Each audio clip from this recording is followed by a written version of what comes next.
citizens, tayo ngayon ay live na nandito sa kahabaan ng Araneta Avenue, corner Del Monte Avenue, kung saan nga ay nararanasan itong malaking pagbaha. Ang buong kahabaan ng Araneta Avenue ay, kung inyong makikita, citizens, ayan. Halos mula dito sa Del Monte Avenue ay talagang hindi na siya talaga passable sa mga maliliit na sasakyan dahil kung inyong makikita, ayan, malakas yung daloy ng baha at ilan na nga lang yung mga talagang nagpupumilit na makatawid. Ito yung galing sa Del Monte Avenue patungo sa bahagi ng Banawe area or yung sa may Santo Domingo. Kaya inaabisuan natin yung mga citizens natin na maghanap ng ibang ruta dahil nga marami na yung mga na-stranded na mga sasakyan. Ito, ayan. Hindi sila makatawid kasi nga malakas yung current ng baha at may ilan na rin mga natirikan. Yung mga sasakyan nila, hindi na nila mapatakbo.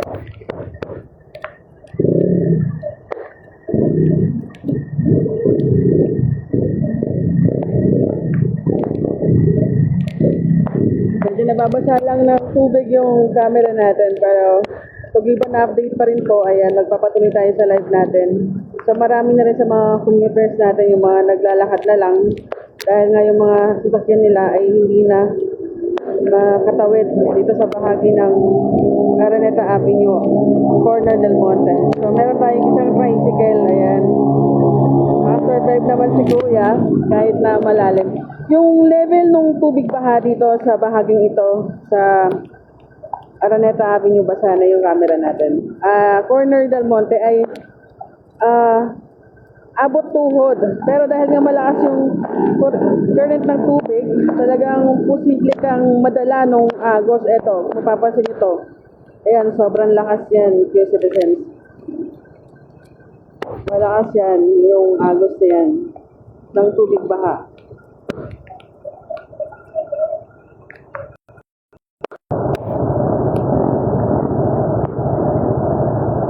At muli no, yung buong kahabaan ng Araneta Avenue ay hindi na talaga siya passable sa anumang uri ng sasakyan. Maliban na lamang doon sa mga pang-rescue na mga sasakyan natin, yung mga malalaki talaga, pwede pa dahil nga may mga ilang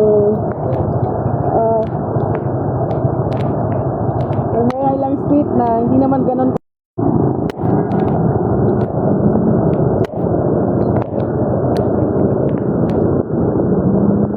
So, itong pagbaha na to, no, ito yung saninong halos buong maghapon na pag-ulan. Simula pa rin po nung kahapon, nung nakaarang araw, ayan eh. Pero sa ngayon, ito talaga yung buong maghapon na pag-uulan. Malakas siya. Kaya halos lahat ng lugar o dito, hindi lamang sa Quezon City, kundi maging sa ibang bahagi ng Metro Manila, malakas ay may mga pagbabadan. Ayan, kung yung mga kita, ayan. Hindi ko alam bakit pinipilit kasi nila na tumawid eh. Dapat hindi na muna. So, yung ibang mga motorista, yung mga nakamotor, tinutulak na lamang nila para at least kahit pa paano makatawid sila dito sa tubig baha na ito.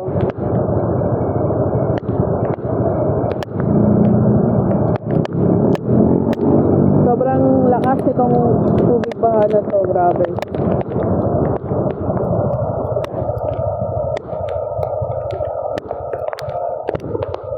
So bukas, advisory po na bukas po ay walang pasok sa lahat ng sangay ng gobyerno at maging sa mga paaralan, pribado, all levels mula sa kinder, elementary at high school, walang pasok po. Sa buong Metro Manila, walang pasok. Sa bahagi po ng Manresa, Mauban, siguro po, hindi pa natin siya makita kasi hindi rin tayo makatawid.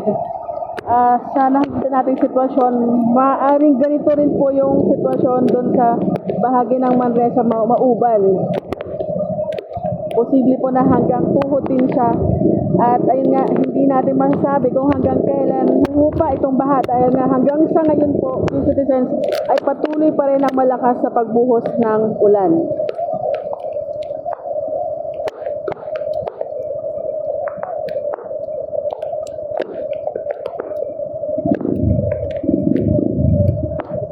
marami na sa mga kababayan natin ang mga na-stranded.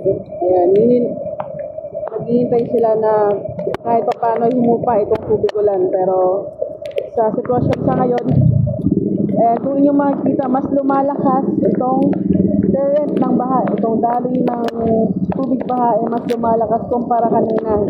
Dahil nga malakas pa rin talaga yung pagbuhos ng ulan.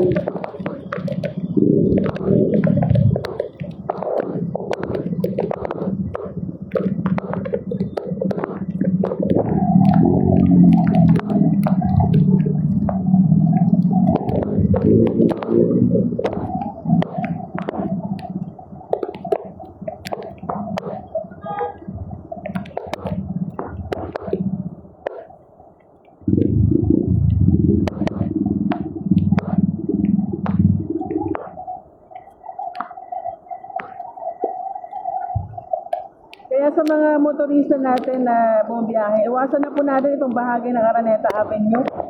Dahil yung buong kahabaan ng Araneta Avenue ay posibleng ganito o mas malala pa nga po yung sitwasyon. Sa ngayon, ito lang yung napapakita natin sa video. Pero may mga ilang lugar dito sa District 1 na bahagi pa rin ng Araneta Avenue na halos hanggang bewang na yung lalim ng tubig. Lalo na sa may barangay Catalon.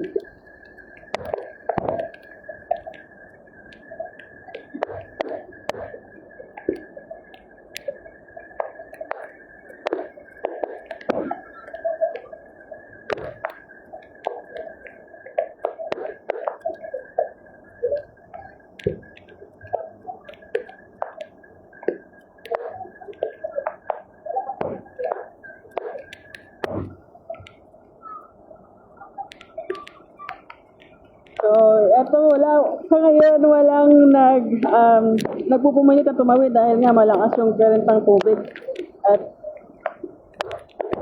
kahit actually, ang lawak na nung area na kino-cover itong baha mula dito sa bahagi ng isang establishmento dito sa may Del Monte Avenue ay baha.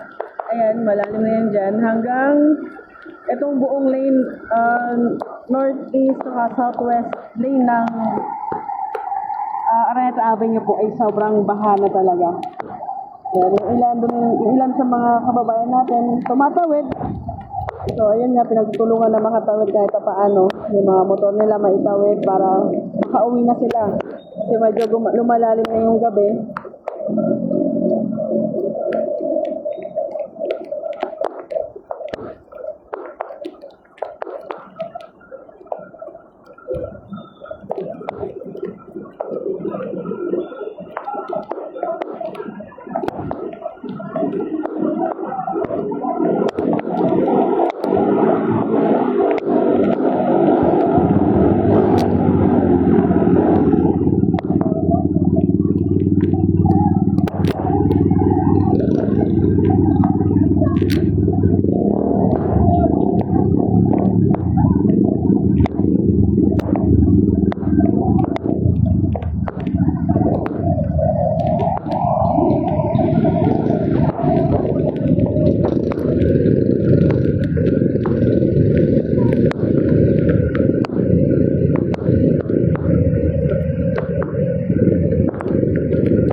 Hindi po passable itong bahagi ng Araneta Avenue Corner Del Monte. Kaya huwag niyo na pong tangkain na tumawid. Maaari itong maging dahilan ng pagkasira ng inyong mga sasakyan.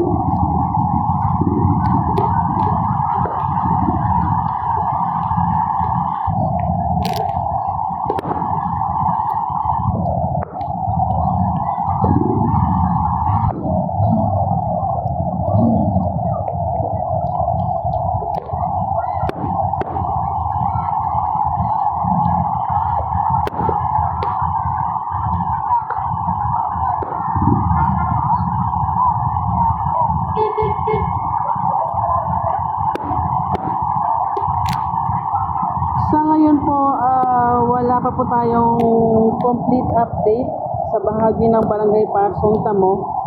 Pero may mga ilang report na rin po tayo na kalap na malaki na rin po yung tubig baha doon sa lugar na yon.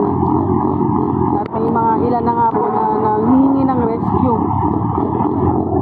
So tanging malalaking sasakyan lamang o mga truck yung nakakadaan dito sa bahagi ng lugar na ito.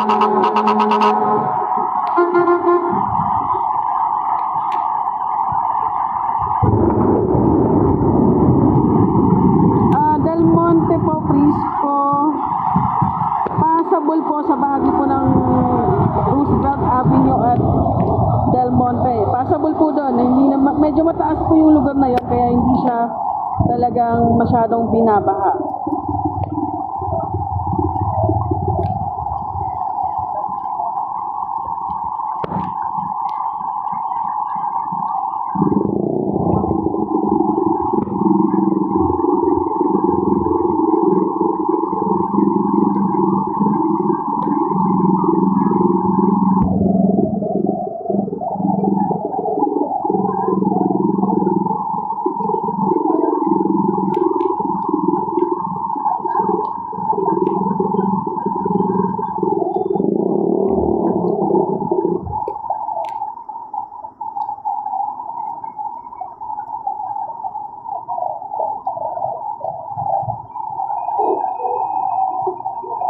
May mga ilang sasakyan na pinipilit na mga tawid.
Shout out po ba natin?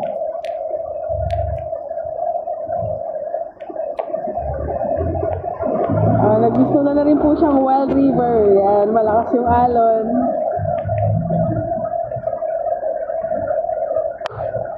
Marami-rami na rin yung mga sasakyan na nagtatangkang makatawid. Pero gayon pa rin, malakas pa rin po yung agos ng tubig baha. Kung inyong makikita na, ito yung citizen ba?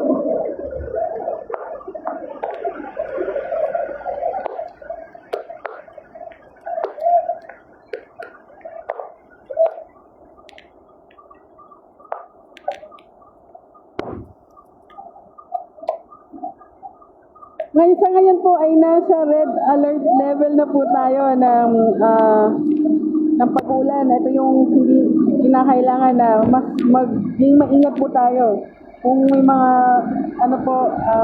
kung hangga't maaari ay mag-stay na lang tayo sa bahay dahil nga mas malakas yung ulan dahil nasa red alert na po tayo.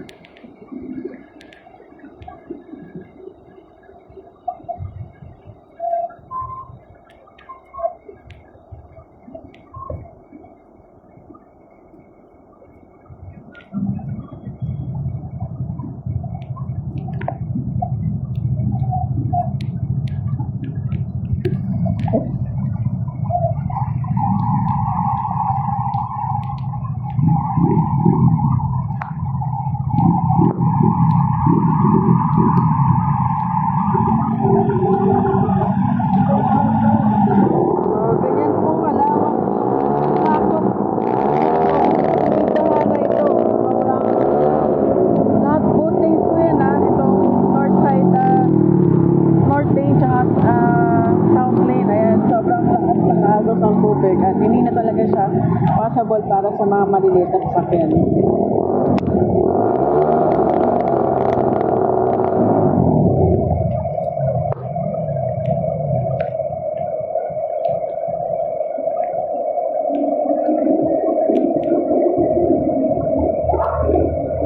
Yes po, ang Marikina River po natin ay nasa 17.9 meters. Ito na yung medyo nasa third alarm na po. So meron na isang motor, ayan. Si kuya, tumawid siya habang nakaandar yung kanyang motorsiklo. Ngayon po ay live tayo dito sa kahabaan po ng Araneta Avenue corner, Del Monte Avenue sa Quezon City. At sobrang malaki po yung baha. Hindi na siya passable sa mga maliliit na sasakyan.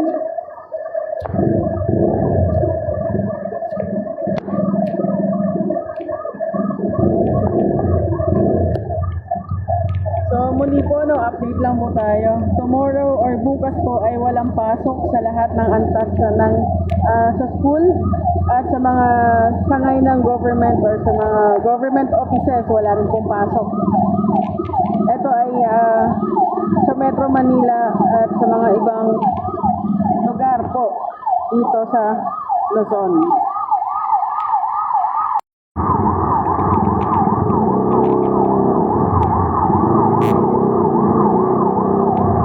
Natin si Sir Francis Perillo. Salamat po sa follow sa ating live or sa ating Facebook page.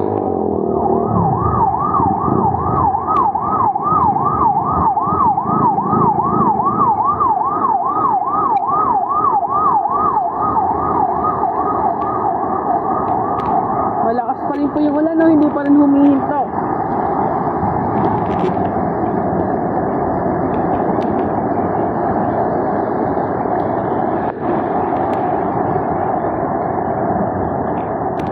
Nababasa yung cellphone.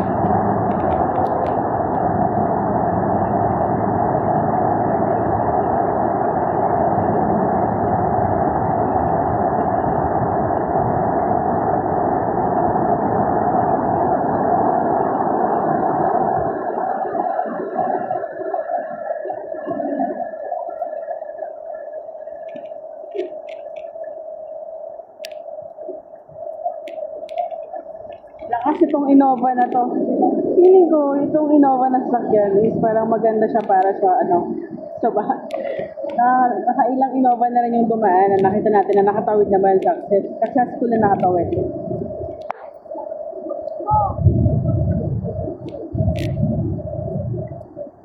Hindi po ito dam.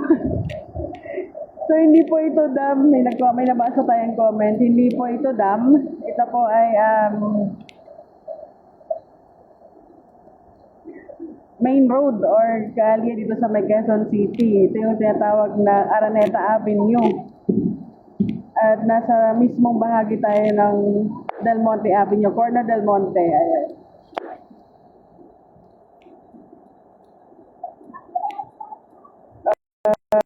Yung Lamesa Dam natin dito sa QC ay umapaw na po.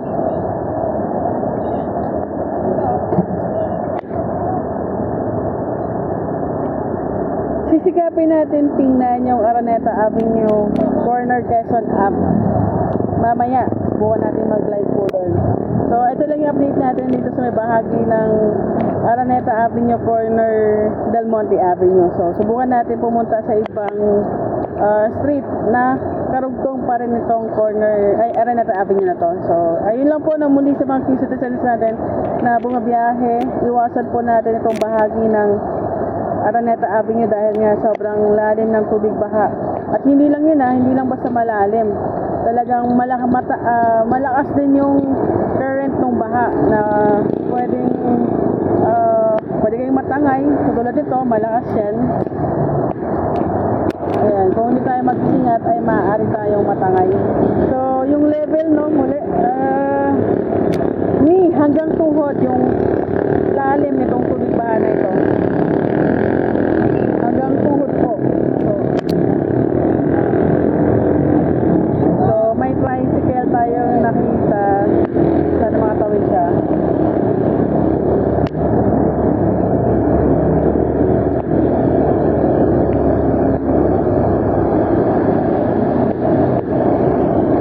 Yes po, hanggang tuhod po. Ayan, hanggang tuhod po yung lalim nitong tubig baha.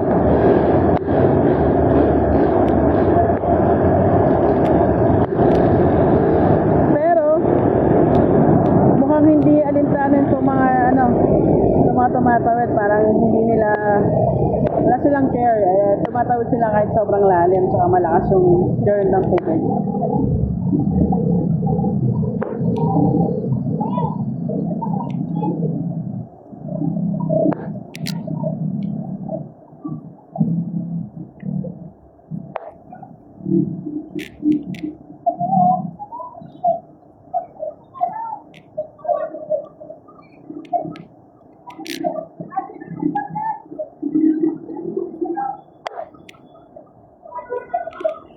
Wala pong entrance fee.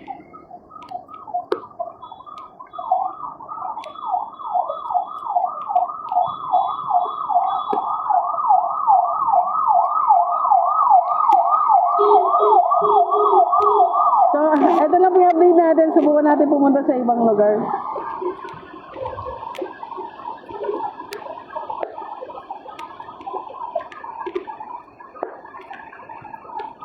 So, pansamantala po muna tayo magpapaalam ng citizens. Maraming salamat po sa patuloy niyong suporta at pag-antabay sa ating mga live updates. Thank you po sa inyo lahat.